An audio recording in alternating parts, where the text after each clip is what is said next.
которые не очень связаны между собой. Это креативность, либо креативные люди и время.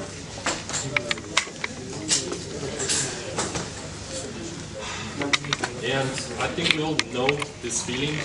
I mean, if it's to answer honestly, if you get 2 weeks to do a project, when will you actually work? Yeah, this is our biggest mistake. So we can do this in university, but then when it's about having your own business, which is connected to advertising or working in an agency, it doesn't work like that. Когда мы говорим о двухнедельном проекте, все понимают, что вся основная работа будет выполнена когда? В последний день. Михай говорит, что в университете при обучении это возможно и приемлемо, но когда вы ведете свой бизнес или работаете в рекламном агентстве, так дело не пойдет, и нужно менять свой взгляд на эту ситуацию.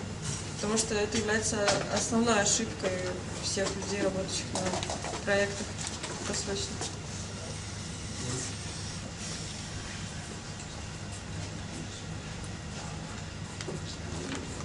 So, I would say these are a few key points during the process. So, first of all, you have to manage your time. Nobody will do it for you. Then, from quantity comes quality. So you have to generate a lot of ideas all the time. Then, it's really important how you select. It's very important how you present those ideas, what's the best execution for each idea, and it's also very important how you try to sell them. Ну, здесь есть некоторые ключи. В первую очередь нужно спланировать свое время, кроме вас это никто не сделает. А затем нужно сгенерировать как можно больше идей, потому что из количества выдается качество.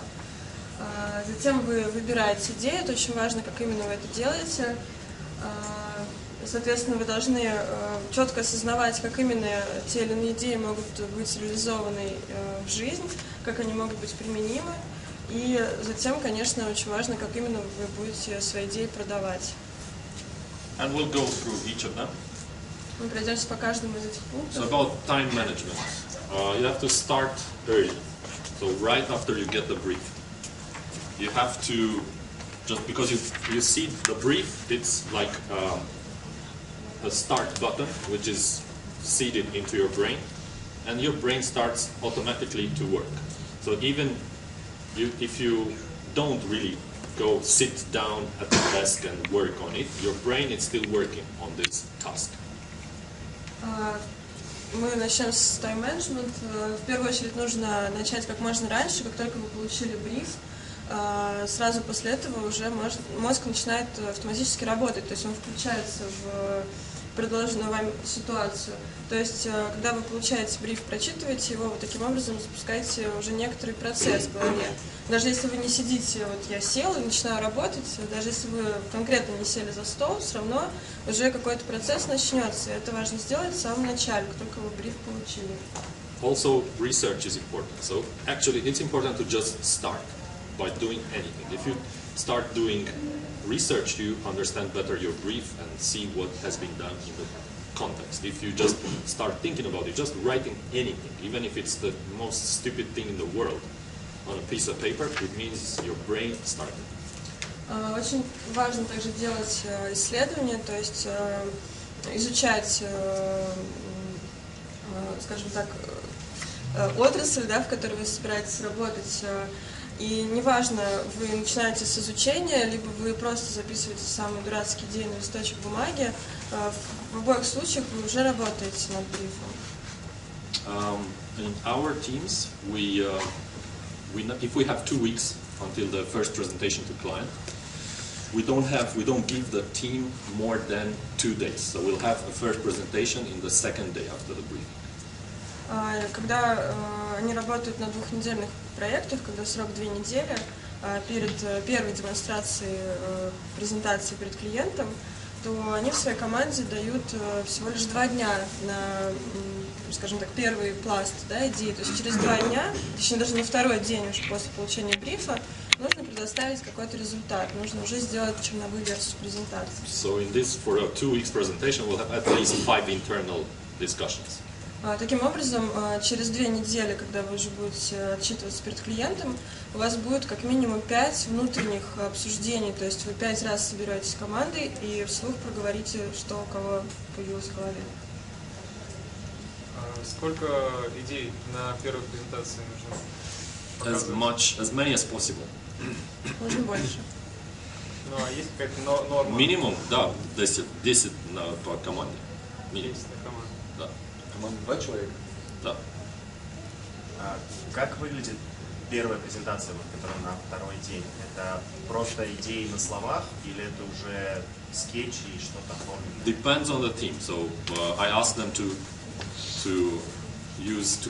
pitch the idea, so to present the idea in one phrase. If it's a TV commercial, just tell it as a good story. Don't start, boring everybody with details and why this happened and why this happened, because we are smart people and we understand. So pitch your idea in one line, and if you need a sketch or an example, sure, no problem. Это не обязательно какие-то рамки, то есть на второй день можно сформулировать свою идею в одной фразе, либо предоставить какой-то скетч или референс, то есть, это зависит непосредственно от команды, от идеи, но очень важно никого не утруждать своими долгими объяснениями, разъяснениями, почему так, потому что это скучно, долго, потеря времени. Соответственно, нужно сформулировать все это в голове и выдать одну какую-то конкретную фразу. Or if it's a digital project, for example, make me experience the idea. So use devices, use technology. Если это проект digital, то, соответственно, нужно уже показать, что именно будет испытывать клиент в процессе работы с вашей идеей. We'll do an exercise now, so please split these post-its. So get, 5, 6 per person. 5-6 на человека.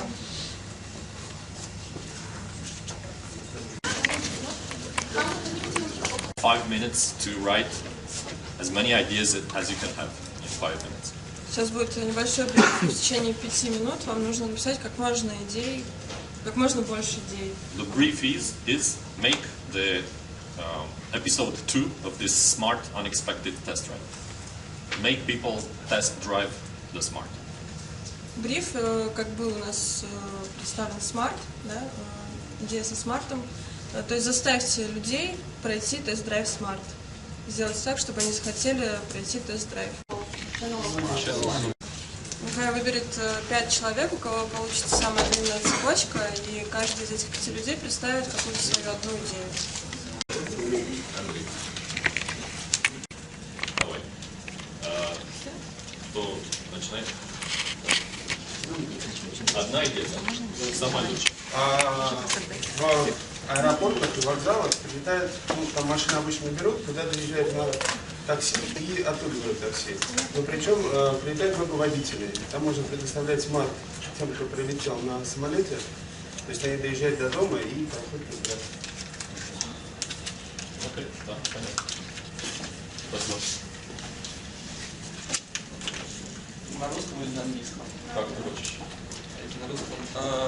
Мне показалось, что очень круто людей с молодых ногтей приучать к хорошим и маленьким автомобилям, и поэтому в автошколах можно на определенное время заменить большие автомобили, такие как, допустим, я на Volkswagen учусь, заменить их на определенное время, что человек поездил на своем Volkswagen, а потом его поменяли на маленький смарт. И он понимает, как все ему упражнения делать значительно легче заехать в бокс, параллельную парковку, все это сделать легче, он понимает, сколько смарт крутая машина. Спасибо.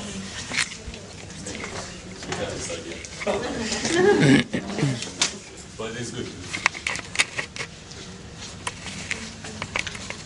Я вспомнила, что смарты маленькие и дешевые, и можно предложить студентам в вузах, в учебных заведениях ездить прямо по вузам на смарте. То есть он маленький, легкий, можно везде припарковать, и он дешевый, поэтому отсекают. Очень Он же не дешевый. Мерседес. Он же маленький. Смотрите, она думает, что он дешевый. Экономный. Я подумала, что когда человек его сам покупает машину, где его ему дарят, то ее использует вся семья. А смарт — это лично твоя машина. То есть тебе нельзя сказать, что ты везешь бабушку, ты везешь отца, тебе ты заставляешь ездить, а так это лично твоя машина, ты скажешь, у меня маленькая машина, я поехал чисто по своим делам. Это именно твое пространство, и тебя не заставляет возить кучу людей, она только для тебя. Вот. Очень коммунистично. Последний. Такая эгоистическая идея. Нравится? Очень важно заставить человека сесть в смарт, потому что когда ты садишься в смарт, у тебя меняется представление о том, что это машина. Снаружи он кажется просто микроскопическим, а внутри ты понимаешь, что там огромное количество места. Поэтому я предлагаю поставить смарты в коворкинге, которые сейчас по всему городу открываются. И люди могут в нем сидеть, работать. Есть еще ассоциация со смарт, как intelligent. Да. И он вылезает в окна. Спасибо всем.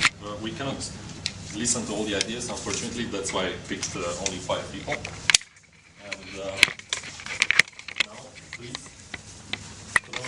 put your ideas in this garbage bin.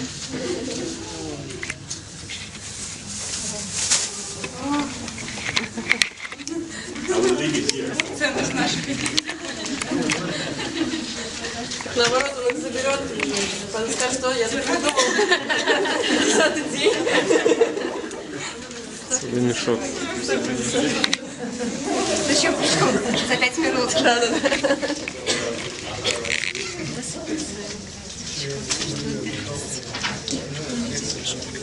Да. Очень сайт. No, I'll leave it here. We'll scan everything and send it later.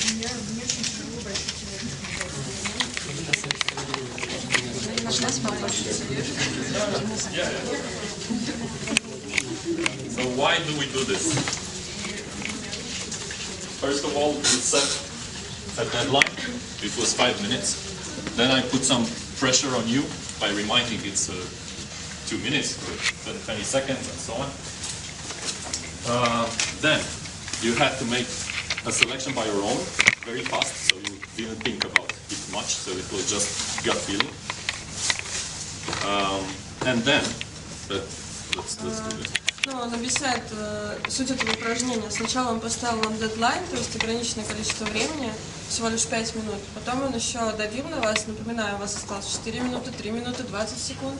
Затем он заставил вас самим сделать выбор и очень быстрый, то есть не было времени для размышлений, вы просто берете какую-то идею и представляете ее.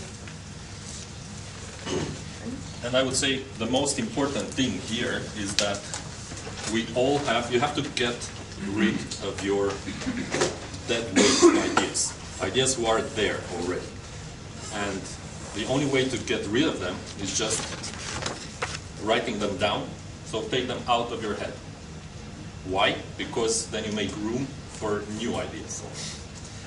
And you have in theory, your second wave of ideas will be deeper. So you'll have to think deeper. Probably I would give you 10 minutes. We will not do this, but that's how it works. You will take 10 minutes to think more. Okay, I got rid of all the cliches and all the ideas from the top of my head. And now I can go deeper, find something more unique, more relevant. Это упражнение также позволяет избавиться от самых поверхностных идей, от клише, которые уже есть в голове. Единственный способ выкинуть их из головы – это записать. То есть вы записываете, все, больше об этом не думаете. И следующий шаг, сейчас мы его не будем делать, но так практикуется, что дается чуть больше времени, допустим, 10 минут, и вы уже начинаете копать глубже, то есть начинается вторая волна идей, которая зачастую намного эффективнее и глубже, и интереснее. Таким образом, избавляясь от идей клише, вы даете пространство новым идеям у себя в голове. Maybe not all the ideas that you have in the top of your mind are cliches. If you have got the brief, anyway, the brief is in your head because I showed you the work, so somehow it's in your brain. So you probably started, because you are all creative minds, you started to think, what would I do? So it was there already. But if you would think for 2 weeks, probably the first ideas are, some of them they're not bad. because information is there and you process it for 2 weeks. Ну, иногда бывает такое, что первая волна идей, первые какие-то наброски, они не такие никчемные, да, они не совсем клише, то есть сейчас вы уже знали бриф, то есть мы обсуждали эту рекламную кампанию до этого, и у вас бриф уже был в голове, то есть какое-то время вы уже думали об этом. Соответственно, когда у вас есть 2 недели, и вы постоянно думаете о брифе и мусолите, да, одни и те же мысли, очень часто то, что было в начале, оно может оказаться свежим и интересным. Ну, вы это осознаете уже через 2 недели, когда докопаетесь до чего-то еще. But remember again, you'll never have 2 weeks. Но So it's going to нужно be помнить, 2 days or 1 что day. 2 недель у вас на самом деле нет, нужно всегда укладываться в 2 дня. So to recap, high pressure, make room for fresh ideas. Quality comes from quantity, so that's why I ask you write anything, write as many as you can. And minimalism, it's the format. It also counts. If you take a A4, the natural reaction would be to fill it up, to use the whole A4. But on a post-it, you have to write just a few words. So that's why you learn to concentrate your thinking. Ну, здесь резюме того, что мы перечислили: временное давление, место для новых идей, качество выходит из количества и также минимализм. Если возьмете лист А4, то инстинктивно вы захотите заполнить его полностью и написать как можно больше. Но это лишнее в данной ситуации, то есть мы берем маленький стикер и таким образом умещаем все свои массы идей в какие-то несколько слов, что намного лучше потом представлять. Some say, tweet me your idea. So 140 characters only. When you, so some people, when they ask somebody to present their idea, they say, tweet me your idea from Twitter. So 140 characters. То есть у вас есть всего лишь 140 знаков, как в Твиттере, да? То есть твитни мне свою идею. Короче говоря, уложи ее в 140 знаков. It's a great exercise. So that's why I like Twitter, because it makes me focus on what I really want to say. Мне нравится Твиттер, потому It's a что great writing exercise. это хорошее упражнение для записывания мыслей, потому что он заставляет вас ограничиться вот именно этим количеством знаков. Таким образом сфокусироваться на том, что именно ты хочешь донести. So let's go on. What is this? The blank sheet that scares all of us. So you are scared if you go through what is called a creative block. So you've got all ideas out of your head. You don't know what else to do. So it's just like, this is the most scary thing for a creative. The white piece of paper which you don't know what to put on. Белый пустой лист — это кошмар всех людей, которые занимаются какой-то творческой деятельностью, потому что вот вы все написали, все из себя вылили, и дальше перед вами пустой лист бумаги, который нужно чем-то заполнить, но вы совершенно не знаете чем, и он вас пугает и засасывает. It happens also when your creative director tells you not good, not good, not good, no reason, and then you just don't know what to do. So особенно когда креативный it's not a директор... good case, but it happens. No. Особенно когда креативный директор отвергает все ваши идеи, говорит нет, нет, нет, без объяснения почему и как, потому что вряд ли он будет вам разъяснять, что не так, то остается вообще какая-то пустота, недоумение, что дальше делать. So always ask for explanations from your creative director. То есть нужно добиваться от него объяснений, что именно ему подходит. Okay, how to go over, how to get over this creative writer's block. So here's the book.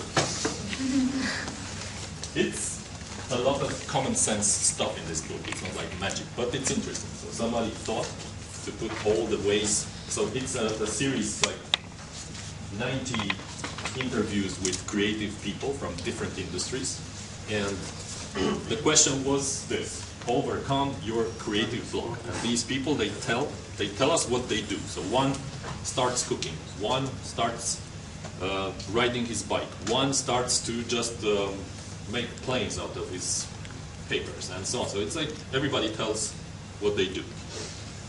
Ну, эта книжка, в принципе, ничего особенного, никакой магии не представляет.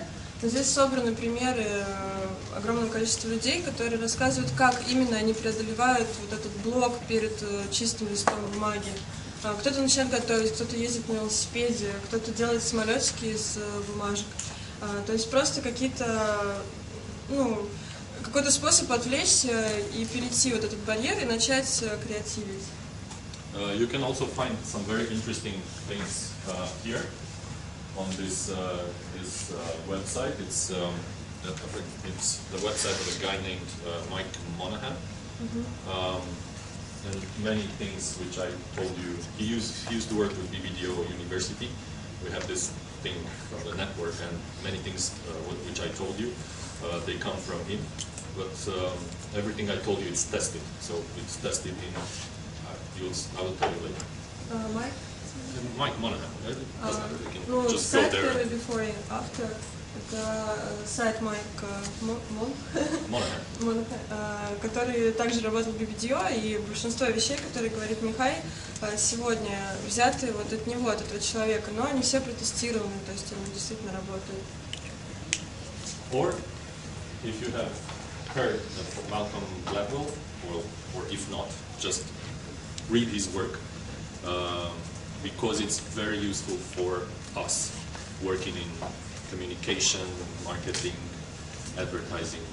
He has this theory of the 10,000 hours.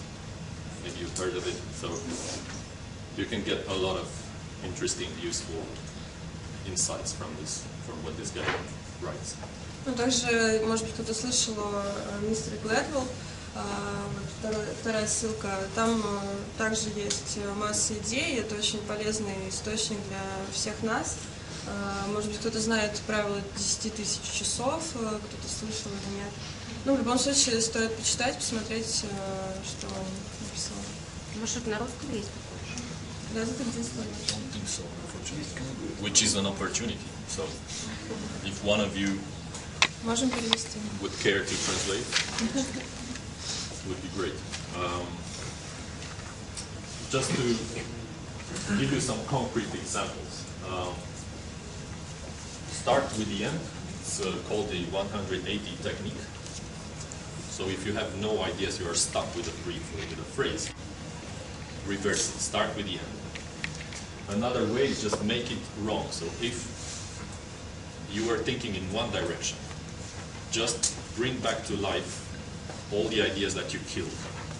So make it like completely wrong. So make it so if you go to your client, he will fire you. Because you never know what interesting thing can come from making it wrong. Ну, если также есть некоторые подсказки, как преодолеть блок. Если ничего не получается, можно начать с конца, да, то есть перевернуть все те мысли, которые вы уже написали, и подумать, какой должен быть результат, и идти уже от него. Либо второй способ – это вернуть к жизни все отвергнутые идеи, которые вы также написали раньше, и сделать их неправильными, то есть попробовать предложить что-то неправильное, возможно, это понравится. Like one of the ideas for SMART, the one that told this is my car, it's car for me, actually started from the end because it thought about the person in the car and not how to get the person in the car. Ну, допустим, вот одна из идей, которая сейчас была озвучена вами, когда вы, когда вы начали размышления не с того, как заставить человека сесть в машину, а вы уже представили, что он сидит в машине. То есть вы начали с конца, он уже сидит там. Because the brief was bring the consumer in the car, but she thought, what if the consumer was already there? How do we take it from here? То есть бриф был посадить туда клиента, да, заставить его сесть, и идея была в том, что он уже там, то есть пойти немножко с конца. Or there is a very interesting thing to try. You choose a personality, can be Winston Churchill or Stalin or John Lennon or Alla Pugacheva. Just try to think with their brain. How would they do it? Because you know, we all know different things about these people, so they know how would they think. And we just take this problem and try to solve it that guy's way. Ну, тоже такой способ представить себя кем-то, то есть взять какой-то персонаж и попробовать мыслить его реалиями, его головой. Ну, это может быть кто угодно, Пугачева, Черчилль, не знаю, Сталин, кто угодно. Мы уже знаем характеристики этого персонажа, да, то есть мы знаем какой-то его бэкграунд, соответственно, можем представить, как бы он повел себя в той или иной ситуации, чтобы этот человек мог предложить. Or make it harder. This means if you have to sell potato chips for $1, think they would be $10. How will you make the consumer buy $10 chips? That's definitely much harder than $1 chips. So suddenly the price factor, it's out. You cannot talk about, yeah, it's convenient, выгодно, and so on. You have to think differently. Можно также усложнить себе ситуацию, то есть если вам нужно продать чипсы, которые стоят $1, попробуйте представить, как вы будете продавать чипсы, которые стоят $10. Это намного сложнее сделать, соответственно, ценовой фактор здесь уже не играет роли. Вы не можете утверждать, что это выгодная покупка. И таким образом, когда вы решите более сложную проблему, само собой будет решена и изначальная ситуация. I think it's a great example almost on this rule. It's a copywriter from the US, a lady, who in the 60s, she worked on Alka-Seltzer, and they had a demo where, you know, they have this demo where you put a pill in the glass of water. They were putting one pill in the glass of water. And she said, what if we put 2 pills? And that's the only thing she did. But then the sales doubled because it was a time when people listened to everything that was on TV, so they took it very seriously, like there was a teacher on the screen. And that worked. But if you think, okay, people don't really buy it when we put 1 pill, let's put 2 pills. And you would think, but yes, then I would think I have to buy more because I consume more. But actually it worked. So people thought that this is the right way. Есть такой пример, женщина-копирайтер из Америки в 60-х годах, она работала для Alka-Seltzer, и там у них была демонстрация, ну, вот такая типичная для различных средств, когда кидают какую-то таблетку в стакан воды. И они сначала клали 1 таблетку, а она придумала класть 2 таблетки. И, соответственно, продажи увеличились в 2 раза. И вроде кажется, что это абсурдно, но они действительно увеличились в 2 раза, потому что в то время люди очень послушно выполняли все, что говорили по телевизору, они воспринимали это как учителя, да, то есть вот если нужно 2 таблетки, значит нужно класть 2 таблетки. И люди, соответственно, стали больше покупать, потому что больше расходовали. Other technique, a very interesting one, it's ask why. So there is like a minimum amount of times you should ask, like 5 times. So when someone tells you something, you ask why, and then they will have to rethink everything in their head. And when they come up with a new answer, you ask them why again, and they will again find different insights and go around the problem. So just asking why a few times will bring you a fresh perspective every time. Также очень хорошее упражнение – это задавать себе вопрос «почему?». Когда вам кто-то задает вопрос «почему?», или вы сами себе задаете такой вопрос, заставляет вас расширить немножко взгляд на ситуацию, посмотреть на нее с разных сторон и, соответственно, попытаться объяснить, почему, собственно. И это тоже может принести дополнительные какие-то идеи.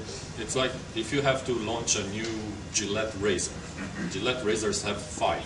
And now they made one with 7 blades. They had 5 blades, and now they made one with 7 blades. So you start thinking, why is this 7 blades better than 5? You come up with an answer, because it cuts more hairs. Yeah, but why should I care that it cuts more hairs? Because the more hair it cuts, the less time I have to spend before the next. The more time it passes before the next shave, so I'm clean shaved for longer. But then you ask why, and maybe you'll understand actually it's not good because Gillette wants to sell more blades. So asking why gets you to new answers, which is Ну, always например, пример с бритвой жилет. Допустим, у них есть бритва с 5 лезвиями, а теперь они выпускают бритву с 7 лезвиями. Нужно задать себе вопрос, почему бритва с 7 лезвиями лучше, чем бритва с 5 лезвиями? И вы думаете, ну, наверное, лучше, потому что сбривает больше волос. Соответственно, задается следующий второй вопрос, почему? Почему мне лучше сбривать больше волос за раз? Потому что таким образом я буду бриться реже. Но почему бриться реже лучше? И в этот момент вы понимаете, что это не очень хорошая идея, потому что цель жилет продать как можно больше бритвенных станков. И таким образом вы понимаете, что это не тот путь, по которому нужно идти. То есть каждый раз задавая себе вопрос почему, то есть приставать к самому себе с таким вопросом, открывать какие-то новые горизонты.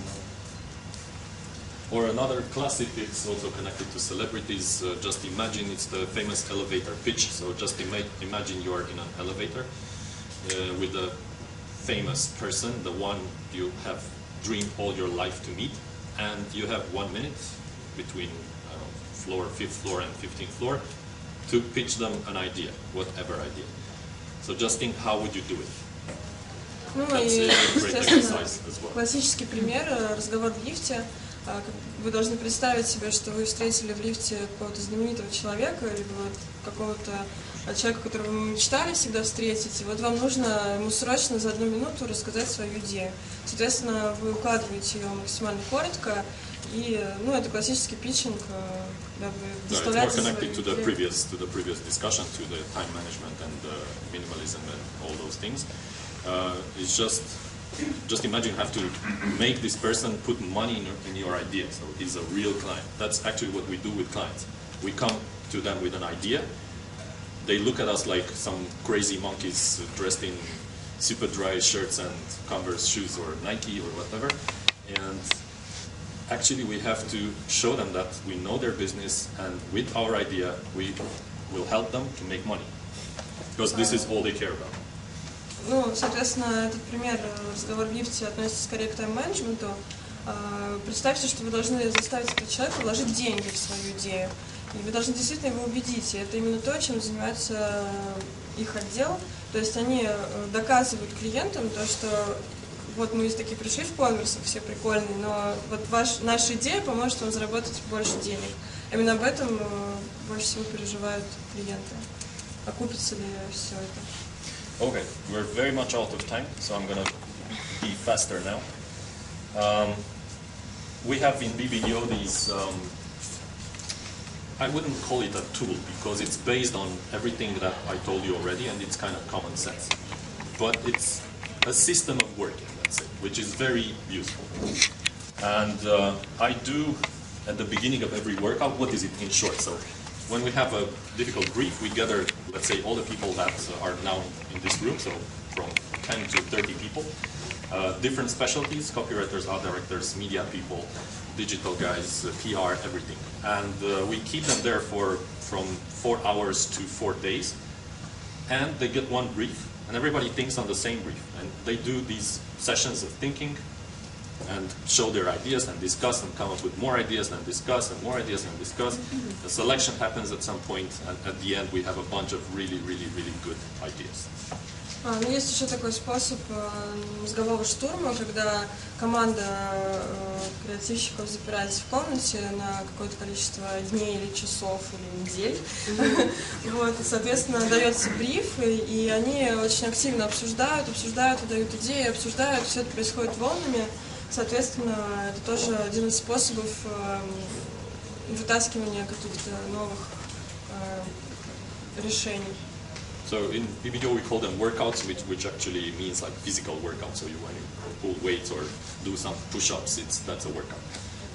In other networks they call them more creative. Yeah, no, but it's very old already. But think tanks or hot houses, because it's something that it's a gathering of very bright brains, which try to find a solution to a problem. That's the definition. Ну, в BBDO подобные упражнения называются тренировки, ну, вот как в спортзале, потому что вы как будто поднимаете вес. В других агентствах это может называться пинг-понг или... No, think tank. Think tank? A tank, like a petroleum tank, full of brains, so it's a think Окей. Тогда это мозговой резервуар. Я не знаю, как это художественно перевести на русский. Либо это как горячий дом, хот-хаус, баня, возможно. То есть в эту комнату помещаются самые яркие мозги, самые интересные люди, креативщики, которые вот вместе создают что-то новое. So, this is a definition of a creative idea, which I use in the workouts I do. A creative idea, it's a dramatization, a relevant dramatization of the key brand benefit. To give you a clear example, take a famous brand like Axe, where the key brand benefit is that Axe body fragrance bolsters your masculinity, which means if you use Axe, you are more of a man. You are a man, a real man. So that would be the key brand benefit. So it makes you irresistible to women. So that is a relevant consequence of using the brand, or the basis for creating the scripts. So this is actually the creative idea, this whole phrase together. So because of this happens to you. So it means that before the brand in point A, you were not such a man and you didn't get so many women, but after using the brand, so in point B, you get from A to B, you will be irresistible to women because X makes you more of a man. Но есть такая еще формула создания идеи. Вы берете ключевое преимущество бренда и прибавляете к нему соответствующее последствие, да? Соответственно, что будет, если вы используете этот бренд. Ну, здесь представлен пример Акс-эффекта, который заявляет, что после использования Акс-эффекта мужчины становятся более мужественными. Соответственно, они получают больше внимания женщин, то есть женщины не могут перед ними устоять. Когда вы складываете ключевое преимущество бренда, то есть мужественность плюс много женщин, вы получаете какую-то креативную идею. This is given by the client. This is what we create. This is the creative articulation, the dramatization of this. So the client comes to us and tells, my product is about this. And then we have to find this, which is the way to tell this to the people. A more understandable way. A way that they will appreciate. We just show them, this is how this brand changes your life. Соответственно, клиент вам дает фактор А, который сейчас в красной рамочке обведен. То есть он говорит, наш продукт делает мужчин более мужественными. И ваша задача придумать фактор Б, который вы прибавите. То есть женщины не смогут устоять. Соответственно, фактор Б, как сказать, помогает использовать фактор А. То есть они дополняют друг друга. И таким образом вы создаете компанию. Just a few examples. I'm not sure we have to go through the commercials because I'm sure you know them. So it's about this million women. It's this guy on a beach. He sprays Axe and women from all over the world come to him.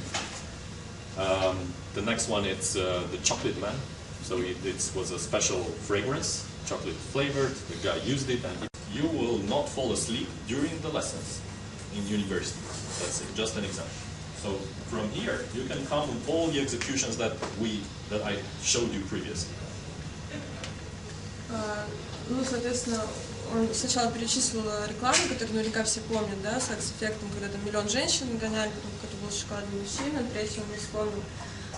И, соответственно, идея в том, что вы можете в каждой из этих рамочек подставить любую идею. То есть, например, фактор А, да, у нас есть Pepsi Max, который не дает, который прибавляет вам энергии, потому что содержит женьшень. Соответственно, вы не уснете на лекции. Соответственно, дальше применение вот этой идеи, ну, как мы уже видели, да, то есть там у них были постеры о том, как можно уснуть на лекции. So this is our part. This is the creative part. This is finding the creative idea. If you want with secondary glue, for example, we would say the benefit, the key brand benefit would be secondary glue puts together any broken object over and over again. So it doesn't matter how many times it breaks, secondary glue puts it together. And then the creative idea would be, so it lives forever. What does that mean? That I can buy a toy with a glue and I'll have the toy forever, or I can have some vases displayed like bowling pins, and I can break them as many times I want because I have secunda and I make them back. So any creative execution as you want. Ну, соответственно, вот та рамочка, которая сейчас серая, это наша с вами работа. То есть мы берем клей, допустим, секунду, да, как мы уже разбирали, который говорит, что он склеивает любой материал надолго. Любую вещь может оживить. Соответственно, мы говорим, что если вы покупаете игрушку или чашку или вазу вместе с клеем секунда, то она будет жить вечно. Вы можете сколько угодно раз ее ломать, вы все равно ее склеите, и она будет как новая. I want to change myself as Sure. Thank you very much. Спасибо. Спасибо вам. Я убегаю, сейчас на мое место встанет переводчик.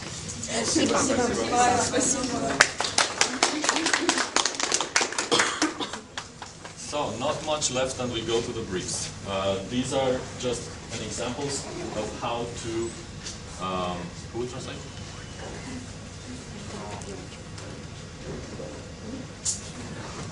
I think she's not here.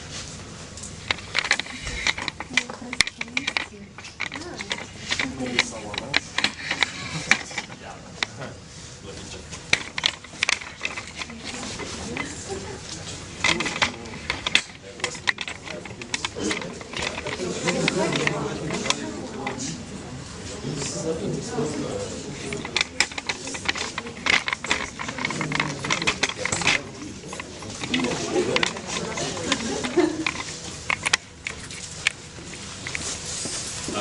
So these are examples of schedules, so the workout flow for a 2 days workout.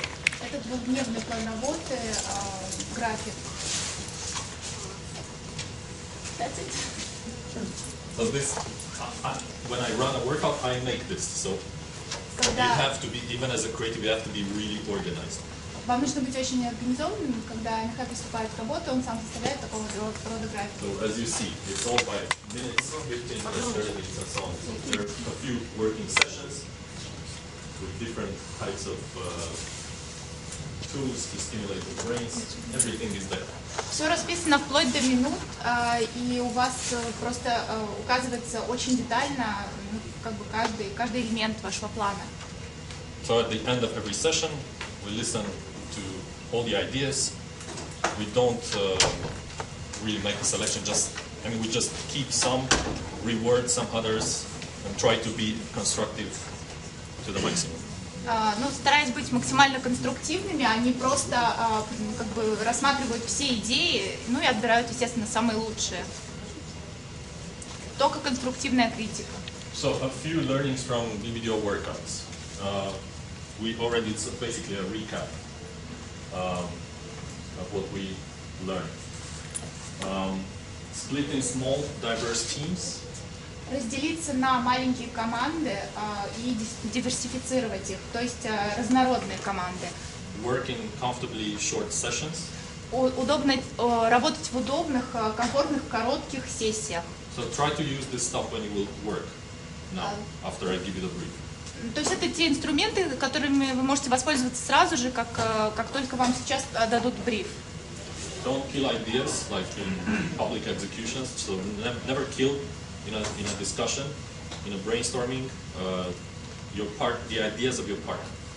Никогда не убивайте идеи, особенно ваших коллег, просто как бы воспринимайте их.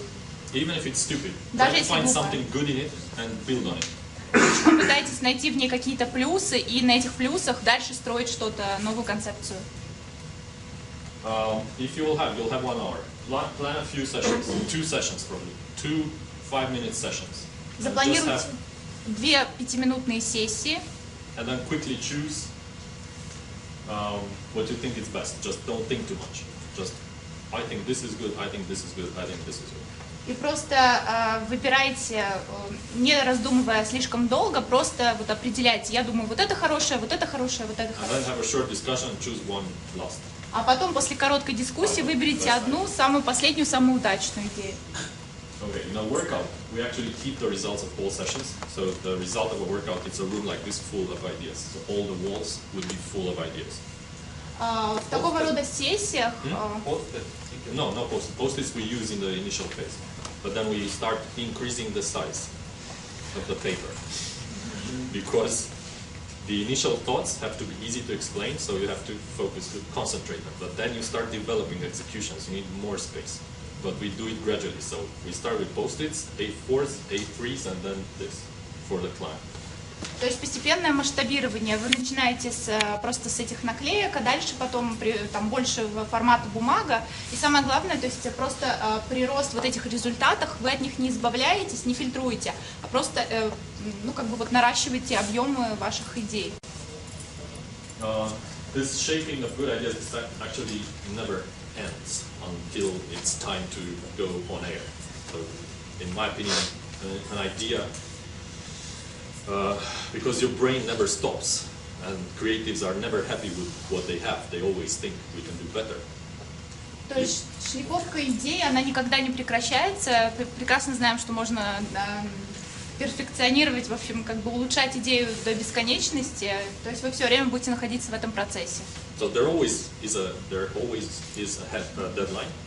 Есть всегда дедлайн, конечно. But before that deadline, use all the time you have to improve it.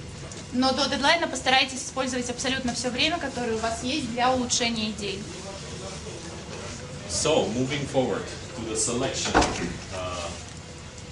part. So this, it's again, there is no magic recipe here. Никакого волшебства нет. Мы сейчас переходим к отделению, когда к процессу отбора идей. But it's good to use a person which is kind of cold brain, let's say. Но лучше всего использовать какое-то беспристрастное лицо. It's usually a planner because they think clearly. They're not dragged. How to say? They're not tricked by an idea. They're not tricked. They can look at it and say, because for us the ideas are like our kids, so we love them anyway. But then a planner comes and tells your kid is ugly. So, okay, I have to admit my kid is ugly. Throw it away. Have another kid. То есть постарайтесь привлекать планеров, которые не задействованы в креативном процессе, и он вам сможет беспристрастно оценить идею, и уж если она не самая классная, то честно вам и скажет, что идея уродливая, ну, грубо говоря, переходите к другой, к следующей. Ну, Planner or strategy, it's то же самое. Also, in the same time, listen to your gut feeling. So this first feeling you have towards an idea. So if you really feel strong towards it, maybe it's something that something so important there that actually makes you bring the planner on your team, and just he will or she will help you then structure your idea and make it better and sell it better. Также прислушивайтесь к своей печенке, то, что она говорит. То есть, если вы чувствуете, что вам стратег правильное направление задает, то, может быть, имеет смысл привлечь этого стратега в вашу команду и дальше развивать вместе эту идею. At the same time, it's good to do the research early, so just to, when you get the brief, to look, to see what has been done in the category. Ага, то есть хорошо взять этот бриф и посмотреть, что уже было проделано в этой категории. Because you don't want to get in the situation when you fight for an idea and this person appreciates the idea and then you see that it was actually done. То есть вы не хотите оказаться в ситуации после того, как вы уже вам какую-то идею оценили и стратег вам сказал, да, это круто, делайте, а потом выясняется, что эта идея уже давно была сделана, над ней уже давно проработали. В общем, это не актуально. Bringing ideas to life. So this is, you have the idea now. It's one phrase, as you see, key brand benefit plus relevant dramatization. Возвращение идей к жизни. То есть изменить немножко идею с тем, чтобы дать ей как бы второе дыхание. Each idea has a different way to be presented. Каждая идея имеет разные возможности и способы быть презентованной. As I said, when you use, for example, if you talk about technology, use that technology. Or if you do, you tell a film script, a script for a TV commercial or an internet video, and you have a few members of your team. Sometimes it's nice to act it. So to show like a theater play. То есть, если у вас есть технология, то лучше бы вам этой технологией сначала попользоваться. Или если у вас, например, сценарий кино, то вам хорошо бы разыграть этот сценарий с командой, с вашей командой, чтобы каждый там разделил роли и воспроизвести. And handmade always works, which means that at the end of the workout we always have everything drawn or written by hand, because this is a very, you don't meet this so often, and all clients are bored with PowerPoint presentations, and when you come with something that looks like art, they actually appreciate it much more, and you show how the team physically put their energy into doing that. И, конечно, очень нельзя недооценивать преимущества работ, которые вы своими руками нарисовали, потому что клиенты их уже задолбали этими пауэрпоинтовскими презентациями, которые все приносят. А если у вас под конец вы показываете работу, которая напоминает произведение искусства, и видно, что вы своими руками рисовали, это как бы процесс брейншторма, то это намного лучше, это как бы личный подход, это намного больше впечатляет.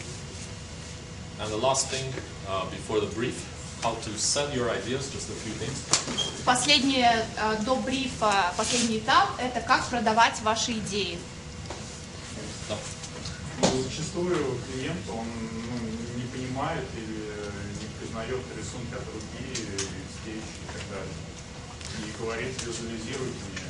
Going back to custom designer execution. If you know that your client only understands Photoshop file, do it in Photoshop.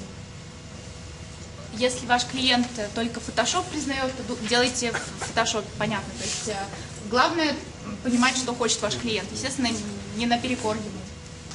That's what I mean by know your clients. So you would know at least these details. Because not everybody understands sketches. Это правда, не все понимают скетчи. Действительно, главное, прежде всего, это понимайте, знайте своего клиента. But first of all, don't go there and just expect them to buy your ideas just because you're the creative guy. Не ожидайте от них, что только потому, что вы креативщик и такой крутой, а что они сразу с лету купят ваши идеи. Actually, you go there and you think I'm the only one who understands what I'm talking about. Actually. Вы идете туда с пониманием, что вы, по сути, единственный, кто понимает, о чем я говорю. The client thinks exactly the opposite. This is the crazy dude who will fuck up my brand unless I put him on the right path. Короче, вы думаете, что ваш клиент это просто сумасшедший чувак, который, просто, как бы спустит в унитаз вашу идею из-за непонимания того, что вы презентуете. Верните переводчика, когда ты думает про креативщика, что креативщик это какой-то псих, который сейчас облажается своим брендом, пока будет знать, пока клиент его не направит. Спасибо. So our task is to actually make them trust us. Наша задача это заставить клиента, элементы клиента, наша задача как креативщика заставить клиента нам доверять. So for this, we have to show them facts, examples, a surprising insight, which we discuss with our planner because they believe our planners, but they don't believe creatives. So that's why you have to use everybody around. Поэтому Potential results or how they can make money with this idea. Значит, поэтому нам нужно предоставить всю инсайдерскую информацию, какой бы она удивительной ни была, и как бы объяснить клиенту, чтобы он начал смотреть на проект с нашей позиции, с нашего ракурса. So basically make it look like a business plan together with the other members of the team. Поэтому вместе с вашими участниками команды постарайтесь сделать проект похожим на бизнес-план. And always have a backup plan.